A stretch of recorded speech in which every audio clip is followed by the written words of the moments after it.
What is going on, Swoopers? Welcome back to another episode of Swoop Luke. In this episode, we'll be talking about that absolute mauling of the Gold Coast Suns. Let's get into it. So I'm actually on location at the moment because I'm helping a friend move today. So I'm not in the Swoop hub, the Swoop studio. But look, I wanted to get this video out today. God, that was an impressive win last night against the Gold Coast Suns. It was a 78-point mauling. The sunset on the Gold Coast Suns. What else puns? The sun doesn't shine. Gold Coast. Gold Coast, what rhymes with Suns? I don't know. But it was very impressive. It was back to like early season form. Like you remember that second game against Port Adelaide where we smashed them by 70 odd points or whatever it was. And then these last few weeks have been, a little bit here, a little bit there with the Pies. We were down on a few statistics and stuff like that. But this Gold Coast game really sort of reignited our season, and we're top of the ladder, healthy percentage. Unfortunately, the Bombers let us down. They couldn't beat Port Adelaide, so we can go a game clear of Port Adelaide. But we are top of the ladder with 138% or 136%, the best in the league at the moment. But it was so good to see the Pies back doing what they do best. And the Suns, look, I didn't think it was going to be a 80-point win or a 78-point win. I thought, what did I say, about 20, 30 points or something like that. I thought it was going to be a closer game, and I think everyone thought it was going to be a closer game. If you go off computer models and suggestions, they would say 2, 3, 4 points we were going to win by. Some had even in the Suns' favour. But the Suns just didn't rock up in a game that was so important to them and so big to their season and their top 8 chances. They just absolutely didn't rock up. And the Pies it was party pies. It was party pies at Heritage Bank Stadium, I think it's called now. So it was just very, very good to see running through that corridor, intercept marking and then chains. We had, I got a note here, 75 intercept possessions. We were able to convert those to 11 goals. That's really, really, really high. And people will talk about how our forwards did really well. Jamie Elliott kicked 5 goals. Bobby Hill kicked 2 goals. Billy Frampton kicked a goal. And everyone's popping up for a goal. Dusty Cameron, when he went down there. Mychek, I don't even think, kicked a goal, which is incredible to think. Winning by 78 points and your biggest key forward doesn't kick a goal. So that's incredible. So yeah, everyone's going to be talking about our forward line. But our back line did so bloody well. We kept them to 5 goals from 20 shots, which is incredible. This is really, really good. And like I said, 75 intercept possessions, converted that to 11 goals. Most of our goals came from defensive links up from the back. That one goal from Jeremy, that started with Jeremy Howe kicking it down, Darcy Moore getting the mark, handballing it off to, I think it was Nathan Murphy, who then kicked it long, and it was either Jamie Elliott or Bobby Hill that got on the end of it to kick that goal. But it's those chains that have been lacking for quite some time the last few weeks, and they're coming back. It was early season Collingwood form. It was that run and carry. It was that champagne football.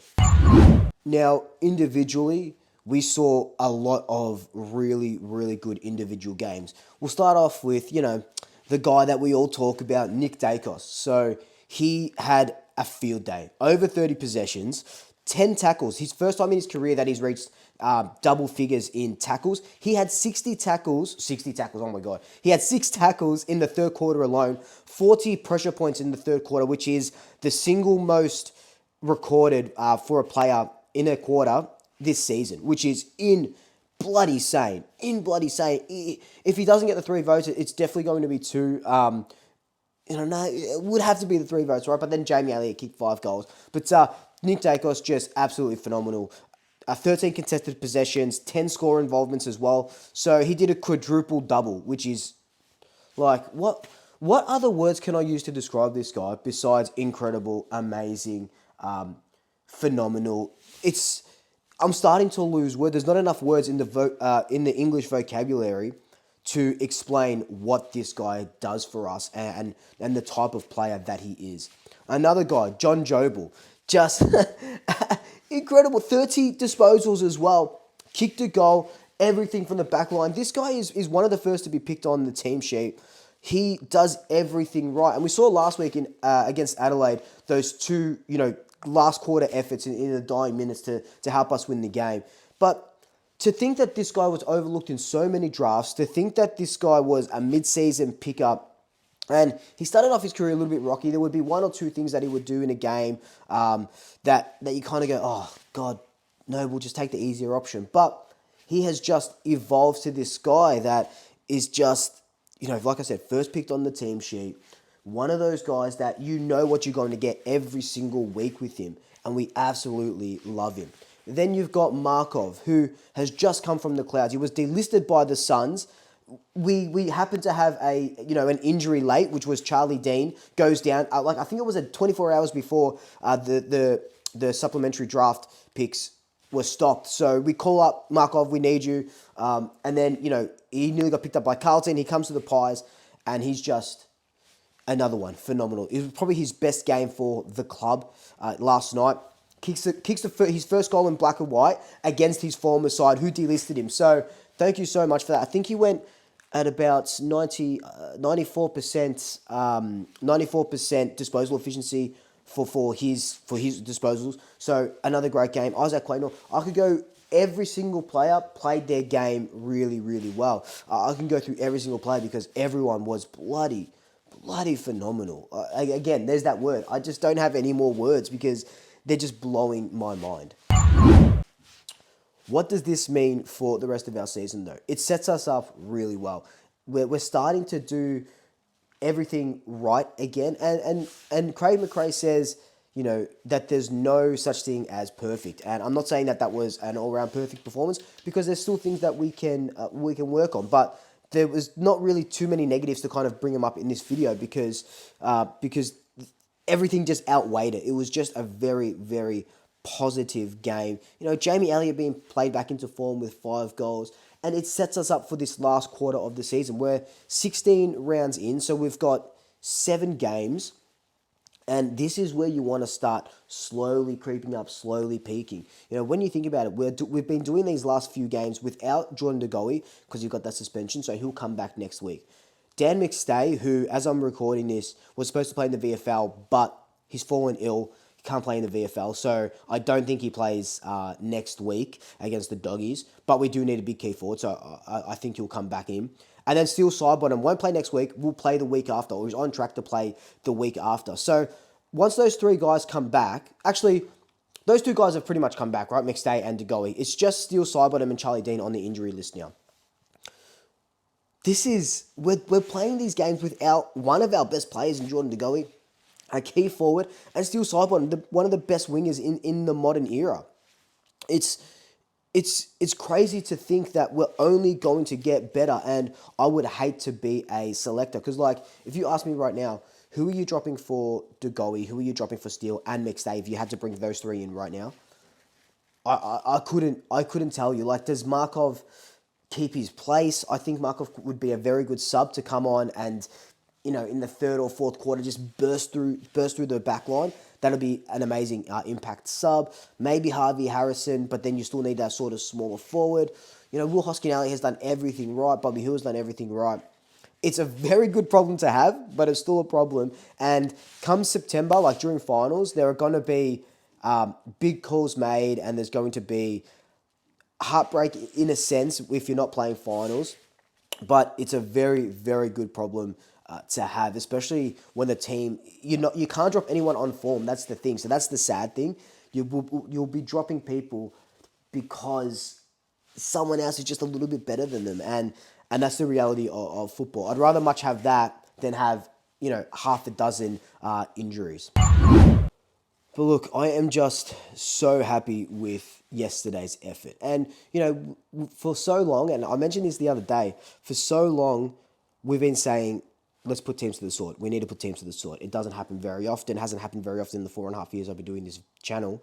But we got to see it yesterday. Look, the Suns in the 3rd quarter, they won that 3rd quarter by 5 points. They kicked 4 goals in a row. We were up by 84 points. They kicked 4 goals in a row. And I said that last week. I think it was in my review of the Adelaide game. You can't let teams kick a bunch of goals like that. But to be fair, people will say, oh, that sucks. Well, we should put him to the sword, blah, blah, blah. But we were up by 84 points. 4 goals wasn't going to kill us. We weren't going to lose the game from there. Yes, it does look bad. We ended up winning by 78 points, which is, if we're up by 84, which is just a goal away from the highest score of the night, pretty much. So it's not too bad if you do that against good teams, but when are you going to be 60 points up against a really good team and then let them? So it doesn't really bother me too much that we let them kick those goals. Bit of consolation for them anyway, just to kind of help them out because we still got our percentage up anyway.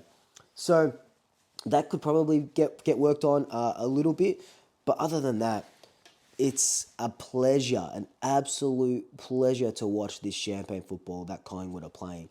And I know it's only July and we've got a big test against the Western Bulldogs next week.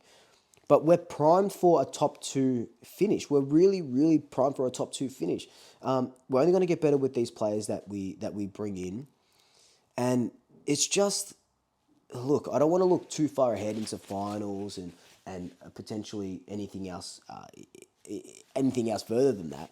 But I'm going to take it a week at a time. And it's very good to see this. I'm 30. I'll be 31 this month on July 24. It's the best Collingwood side I've seen. I know we won a premiership in 2010. I know 2011 was a really good side, but this is the best Collingwood side I've seen. It's the most cohesive Collingwood side I've seen. It's the most fun Collingwood side I've seen. It's the most exciting Collingwood side I've seen. Craig McRae, what he's done for this club is it's just nuts, and we're so lucky. We're so lucky as Collingwood fans to be witnessing this Collingwood side. I don't want to get into what may happen come September. I don't. I really don't. But if we keep playing this way, the signs are pointing in a historic direction, is all I'm going to say. And I'll tell you what, right now though, put it on camera. If Collingwood win the premiership, look, if Collingwood win the premiership this year, I'll get Craig McRae's face tattooed on me. That's how much I love this guy. That's how much I believe in his philosophy. The Craig Lasso of football at the moment. But look, guys, this has just been my quick review of that game. Let me know your thoughts down below. Always love to hear it. And remember, I do have memberships. If you're watching this far, you must love me. I've got memberships, really cheap. Jump it in. It helps me, make this content, and it helps me out a little bit just in general. So I love you anyway. I'd love you if you would support this channel via memberships, or in the links down below, you can leave me some love. If you love what I'm doing, you don't want a membership, chuck me some love. It would go a long way. I do really appreciate you all. I love you all. Until then, like, comment, subscribe, tell your family, tell your friends, tell your pets, and until next time, double checkers. I'll sweep you later.